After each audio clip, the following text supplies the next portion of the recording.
Assalamualaikum warahmatullahi wabarakatuh. Bismillahirrahmanirrahim. Alhamdulillahi rabbil alamin. Segala puji hanya milik Allah, Rabb semesta alam, yang menciptakan segala sesuatu dengan hikmah yang sempurna. Dialah yang menurunkan Al-Quran sebagai petunjuk, cahaya, dan obat bagi hati yang gelisah. Tiada yang setara dengannya, dan Dia maha kekal dalam keagungannya. Kami memujinya dengan pujian yang tak terhingga, dan kami bersaksi bahwa tiada Tuhan selain Allah, Tuhan yang Esa, tiada sekutu baginya. Dia yang mengangkat derajat hamba-hamba yang taat, serta memberi penghiburan kepada mereka yang sabar dalam menghadapi cobaan. Shalawat serta salam semoga senantiasa tercurah kepada Nabi Muhammad SAW, insan mulia dengan hati yang suci, yang menjadi rahmat bagi semesta alam.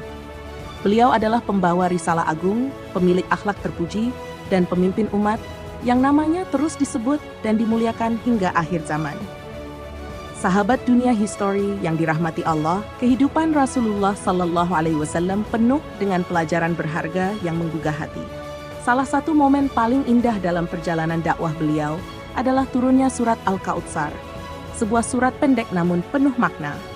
Surat ini turun di tengah derita dan hinaan, memberikan penghiburan yang mendalam, serta mengukuhkan janji Allah akan kemenangan dan kemuliaan yang abadi. Hari ini, kita akan bersama-sama menyelami asbabun nuzul atau latar belakang turunnya, serta tafsir dari surat Al-Kautsar. Kisah ini tidak hanya menyentuh hati, tetapi juga menggugah cinta dan penghormatan kita kepada Rasulullah SAW. Mari kita resapi setiap hikmahnya. Asbabun nuzul, surat Al-Kautsar. Surat Al-Kautsar adalah surat terpendek dalam Al-Quran yang memiliki 3 ayat, namun memiliki makna yang mendalam. Surat ini diturunkan di Makkah pada masa-masa awal dakwah Islam. Saat itu, Rasulullah SAW menghadapi berbagai ujian berat dari kaum Quraisy.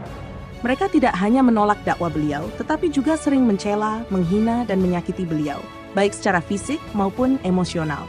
Salah satu peristiwa yang menjadi latar belakang turunnya surat ini adalah wafatnya putra-putra Rasulullah SAW, yaitu Al-Qasim dan Abdullah, yang dikenal dengan julukan Thoyib atau Thohir. Kedua anak laki-laki ini lahir dari Khadijah radhiyallahu anha, istri beliau yang setia. Namun, keduanya meninggal dunia saat masih kecil.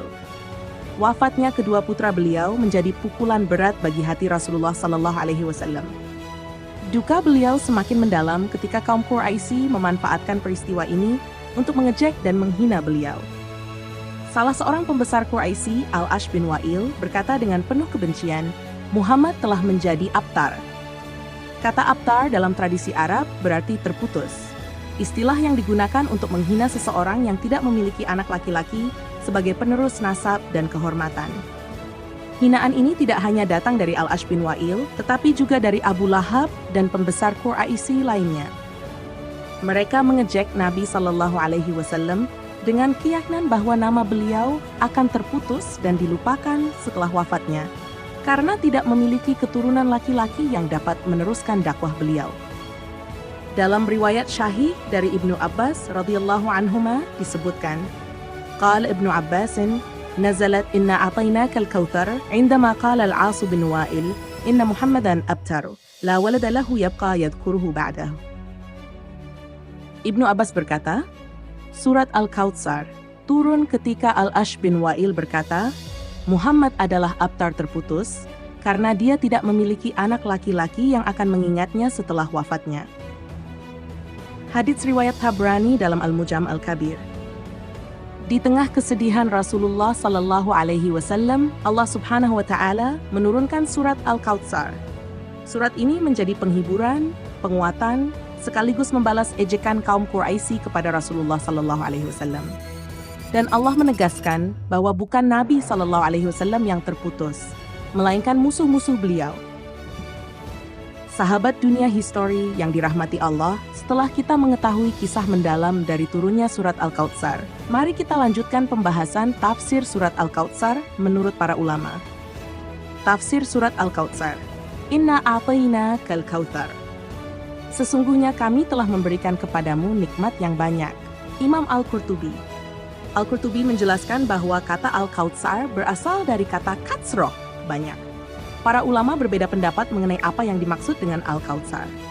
Berikut beberapa pendapat ulama mengenai makna Al-Kautsar. Antara lain, sungai di surga. Menurut Ibn Abbas, Mujahid, dan Anas bin Malik, Al-Kautsar adalah sebuah sungai yang diberikan kepada Nabi Muhammad Shallallahu Alaihi Wasallam di surga. Sungai ini memiliki keistimewaan. Airnya lebih putih dari susu, lebih manis dari madu, dan lebih harum dari kasturi. Di kedua sisinya terdapat kubah-kubah mutiara, dan tanahnya adalah kasturi murni, telaga khusus milik Nabi. Diriwayatkan bahwa Al-Kautsar juga merujuk pada telaga Nabi Shallallahu Alaihi Wasallam di padang mahsyar, tempat umatnya akan minum pada hari kiamat. Airnya berasal dari sungai di surga yang disebut Al-Kautsar.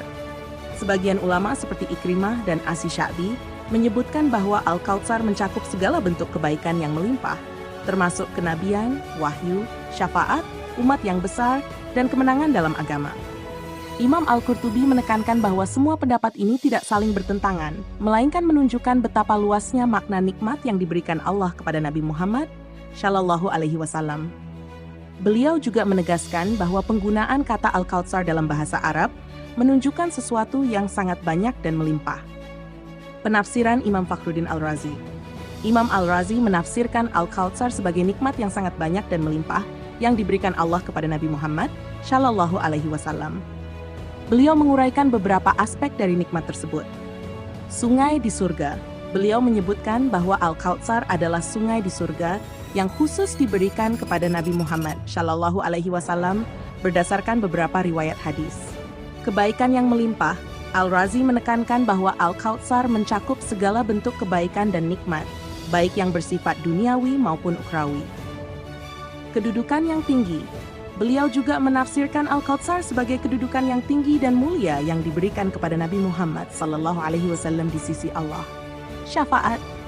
Al-Razi menyebutkan bahwa Al-Kautsar bisa diartikan sebagai kemampuan Nabi Muhammad Sallallahu Alaihi Wasallam untuk memberikan syafaat kepada umatnya di hari kiamat.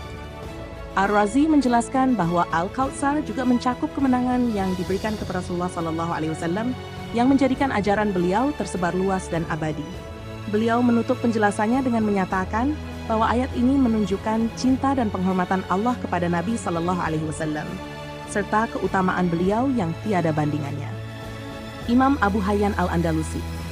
Abu Hayyan juga menyebutkan bahwa Al-Kautsar adalah sungai di surga yang diberikan kepada Nabi Muhammad Shallallahu Alaihi Wasallam berdasarkan riwayat hadis. Nikmat yang melimpah. Abu Hayyan menekankan bahwa Al-Kautsar mencakup segala bentuk nikmat yang diberikan kepada Nabi Muhammad Shallallahu Alaihi Wasallam, baik yang bersifat duniawi seperti kemenangan dalam dakwah maupun yang bersifat ukhrawi seperti kedudukan yang tinggi di sisi Allah. Syafaat dan ilmu. Beliau juga menafsirkan Al-Kautsar sebagai kemampuan Nabi Muhammad Sallallahu Alaihi Wasallam untuk memberikan syafaat kepada umatnya serta ilmu dan hikmah yang diberikan kepada beliau. Abu Hayyan menekankan bahwa penggunaan kata inna, sesungguhnya kami, dalam ayat ini menunjukkan penegasan akan besarnya nikmat yang diberikan. Dan penggunaan kata atoinaka, kami telah memberimu, menunjukkan bahwa nikmat tersebut diberikan langsung oleh Allah sebagai anugerah khusus kepada Nabi Muhammad Sallallahu Alaihi Wasallam. Fasalli li rabbika wanhar, maka dirikanlah salat karena Tuhanmu dan berkurbanlah. Imam Al-Qurtubi. Al-Qurtubi menjelaskan bahwa ayat ini merupakan perintah Allah kepada Nabi Muhammad SAW untuk mendirikan sholat dan berkurban sebagai bentuk syukur atas nikmat yang telah diberikan. Sholat di sini merujuk pada sholat khusus kepada Allah dengan penuh keikhlasan. Para mufasir menyebutkan bahwa ayat ini turun terkait sholat Idul Adha. Sehingga sebagian ulama menafsirkan bahwa ayat ini juga mencakup perintah untuk melaksanakan sholat Idul Adha. Beliau juga menyebutkan pendapat lain yang mengatakan bahwa salat dalam ayat ini dapat bermakna umum. Berkurban di sini berarti menyembelih hewan kurban sebagai bentuk ibadah kepada Allah. Ini juga dimaksudkan untuk menentang kebiasaan kaum musyrikin yang menyembelih hewan dengan menyebut nama selain Allah. Imam Al-Qurtubi menekankan bahwa perintah ini menunjukkan pentingnya mensyukuri nikmat Allah dengan mempersembahkan ibadah yang hanya ditujukan kepadanya. Salat dan kurban adalah dua bentuk ibadah fisik yang paling utama untuk mendekatkan diri kepada Allah. Ayat ini juga memerintahkan umat Islam untuk mengesahkan Allah dalam ibadah, baik melalui salat maupun kurban, sehingga menjadi pembeda antara orang-orang beriman dan kaum musyrikin. Imam Fakhruddin Al-Razi. Fakhruddin Al-Razi menafsirkan salat sebagai bentuk ibadah yang paling mulia karena mengandung zikir kepada Allah, doa, dan kepasrahan kepadanya. Menurut beliau, perintah ini mengajarkan pentingnya memurnikan niat dan ibadah hanya kepada Allah. Perintah untuk berkurban dimaknai sebagai simbol pengorbanan materi untuk mendekatkan diri kepada Allah. Al-Razi juga menekankan bahwa perintah ini menunjukkan keseimbangan antara ibadah spiritual, salat, dan ibadah fisik atau material kurban. Al-Razi mengaitkan ayat ini dengan hakikat rasa syukur. Ia menegaskan bahwa semua bentuk nikmat yang diterima harus dibalas dengan tindakan ibadah yang tulus dan bersih dari unsur riya. Imam Abu Hayyan Al-Andalusi. Abu Hayyan menekankan bahwa salat dalam ayat ini menunjukkan keutamaan ibadah secara umum yang harus dilakukan dengan ikhlas. Beliau menyebut bahwa salat adalah bentuk zikir yang paling tinggi kepada Allah, sehingga harus dilakukan hanya untuknya. Berkurban, beliau menjelaskan bahwa wanhar merujuk pada penyembelihan hewan kurban sebagai wujud nyata rasa syukur atas nikmat yang melimpah. Abu Hayyan juga menegaskan bahwa ibadah ini merupakan simbol dari pengorbanan dan kepasrahan total kepada Allah. Abu Hayyan menafsirkan ayat ini sebagai seruan untuk memurnikan segala bentuk ibadah, baik ritual salat maupun sosial kurban kepada Allah. Ini menjadi pelajaran penting bahwa rasa syukur harus diwujudkan melalui tindakan nyata. Inna syani'aka huwal abtar. Sesungguhnya orang yang membencimu, dialah yang terputus. Imam Al-Qurtubi. Al-Qurtubi menjelaskan bahwa ayat ini turun sebagai bantahan terhadap orang-orang musyrik yang mencela Nabi Muhammad SAW dengan sebutan abtar, putus, karena beliau tidak memiliki keturunan laki-laki yang hidup. Makna abtar, kata abtar dalam bahasa Arab berarti terputus dari segala kebaikan. Menurut Al-Qurtubi, ayat ini mengandung janji Allah bahwa musuh-musuh Nabi Muhammad SAW akan kehilangan kehormatan, pengaruh, dan keberkahan di dunia maupun akhirat. Imam Al-Qurtubi menegaskan bahwa celaan terhadap Nabi, baik oleh orang-orang Quraisy maupun lainnya, justru berbalik kepada mereka sendiri, karena nama mereka tidak lagi dikenang dengan kebaikan, sedangkan nama Nabi Muhammad SAW terus diagungkan hingga hari ini. Imam Fakhruddin Al-Razi. Al-Razi menafsirkan bahwa sya'ani, orang yang membenci, adalah setiap orang yang memusuhi atau mencela Nabi Muhammad SAW. Beliau menjelaskan bahwa Allah menjanjikan kehinaan dan kepunahan bagi siapapun yang berusaha merendahkan Nabi. Makna abtar, Fakhruddin Al-Razi menafsirkan abtar sebagai seseorang yang terputus dari segala kebaikan dan keberkahan. Beliau menekankan bahwa musuh-musuh Nabi, baik di dunia maupun di akhirat, tidak akan meninggalkan warisan kebaikan atau kehormatan. Sebaliknya, Nabi Muhammad SAW justru memiliki keberkahan yang abadi, termasuk pengikut yang setia, syariat yang terus dilestarikan, dan kedudukan yang mulia di sisi Allah. Imam Abu Hayyan Al-Andalusi. Abu Hayyan menjelaskan bahwa ayat ini mengacu pada semua musuh Nabi Muhammad SAW, baik mereka yang mencela beliau secara langsung maupun yang memusuhi ajarannya. Makna abtar menurut Abu Hayyan, abtar berarti orang yang terputus dari segala kebaikan di dunia maupun akhirat. Beliau menyebut bahwa musuh-musuh Nabi akan kehilangan nama baik, keturunan yang membawa kehormatan, dan amal yang bermanfaat di akhirat. Abu Hayyan menekankan bahwa ayat ini tidak hanya berlaku pada masa Nabi Muhammad SAW, tetapi juga sebagai pelajaran abadi bahwa siapapun yang memusuhi kebenaran akan menghadapi kehancuran. Sedangkan orang-orang yang mengikuti kebenaran akan mendapatkan keberkahan. Surat Al-Kautsar mengajarkan pentingnya mensyukuri nikmat Allah dengan ibadah yang tulus, seperti salat dan berkurban. Nikmat Al-Kautsar melambangkan anugerah melimpah yang diberikan kepada Nabi Muhammad SAW, termasuk telaga di surga, kedudukan tinggi, dan syafaat bagi umatnya. Surat ini juga mengingatkan bahwa kebencian terhadap kebenaran hanya akan membawa kehancuran, sementara keikhlasan dan keteguhan dalam beribadah mendatangkan keberkahan.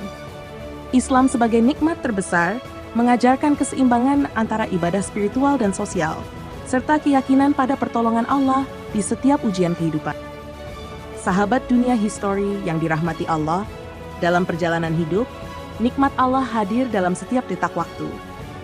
Meski seringkali mata kita terlalu sibuk dengan dunia hingga lupa melihatnya, Nikmat itu bagaikan aliran sungai yang tidak pernah berhenti, selalu ada meski kita jarang menghitung. Sebagaimana Allah menghadiahkan Al-Kautsar kepada Rasulullah SAW, sungai kebaikan yang melimpah sebagai bentuk cintanya, setiap mukmin pun diberi nikmat yang menjadi bukti kasih sayang Allah. Imam Hasan Al-Basri mengingatkan, hati yang bersyukur tidak akan pernah merasa kurang, karena ia tahu bahwa nikmat yang sesungguhnya adalah ridha Allah. Maka, apapun yang kita terima, besar atau kecil, adalah tanda bahwa Allah tidak pernah berpaling dari kita. Syekh Ibn Taimiyah berkata, jika engkau ingin mengenal keagungan Allah, perhatikanlah bagaimana Dia mencintai makhluknya, bahkan ketika mereka lalai terhadapnya. Imam Al-Ghazali menyebutkan bahwa syukur bukan hanya ucapan, tetapi cara hidup. Lidah kita memuji Allah, hati kita ridha atas segala ketetapannya, dan perbuatan kita memantulkan rasa syukur dalam bentuk ibadah. Allah tidak meminta balasan untuk nikmatnya, kecuali kita bersujud kepadanya dalam salat dan berkorban deminya. Imam Malik bin Anas menasihati, barang siapa yang ingin hatinya dipenuhi nikmat, hendaklah ia berdiri di hadapan Allah dalam salat dengan sepenuh ketundukan. Salat bukan sekadar kewajiban, tetapi jembatan menuju kedekatan dengan Allah. Syekh Abdul Qadir Al-Jilani menambahkan, ketika engkau merasa kehilangan, ketahuilah bahwa Allah sedang mempersiapkan sesuatu yang jauh lebih besar daripada yang engkau tinggalkan. Imam Ibn Al-Jauzi mengingatkan, ketika engkau merasa nikmat hidupmu berkurang, lihatlah salatmu, perbaikilah ikhlasmu. Sebab Allah melimpahkan nikmatnya sesuai dengan kedekatan hati hamba kepadanya. Dalam segala keadaan, baik suka maupun duka, seorang mukmin selalu bersandar kepada Allah. Sayyid Qutb menulis, seorang mukmin yang memahami hakikat nikmat Allah tidak akan pernah bergantung pada apa yang ada di tangannya, tetapi selalu berpegang pada Allah. Hati seorang mukmin yang bersyukur selalu melihat kebaikan Allah, meski dunia mencoba menghalangi pandangannya. Ibnu Qayyim Al-Jauziyah berkata, ketahuilah bahwa Allah tidak akan pernah meninggalkan hambanya yang bersandar kepadanya, meskipun dunia mencoba memisahkannya dari kebaikan. Dan Syekh Ali Al-Tantawi menambahkan, setiap langkah kehidupan seorang mukmin adalah ujian, setiap ujian adalah rahmat, dan setiap rahmat adalah pengingat bahwa Allah selalu dekat. Nikmat Al-Kautsar adalah pengingat abadi bahwa Allah mencintai hambanya, bahkan ketika mereka merasa kehilangan. Rasulullah SAW kehilangan putra-putranya, tetapi Allah menggantinya dengan umat yang mencintainya, nama yang dimuliakan, dan janji surga yang abadi. Syekh Muhammad Al-Ghazali berkata, satu-satunya kehilangan yang sejati adalah kehilangan hubungan dengan Allah. Selama engkau masih bersujud kepadanya, tidak ada sesuatu pun di dunia ini yang benar-benar hilang darimu. Maka saat hidup terasa berat, saat hati dirundung gelisah, ingatlah janji Allah. Mereka yang bersyukur akan selalu dilimpahi nikmat, dan mereka yang membenci kebenaran akan terputus dari segala kebaikan. Nikmat Allah tidak pernah salah alamat, ia hanya menunggu untuk dikenali oleh hati yang bersyukur. Sekian pembahasan kali ini, mohon maaf apabila ada salah kata ataupun penyampaian. Subhanakallahumma wa bihamdika. Ashhadu an la ilaha illa anta. Astaghfiruka wa atubu ilaik. Wassalamualaikum warahmatullahi wabarakatuh.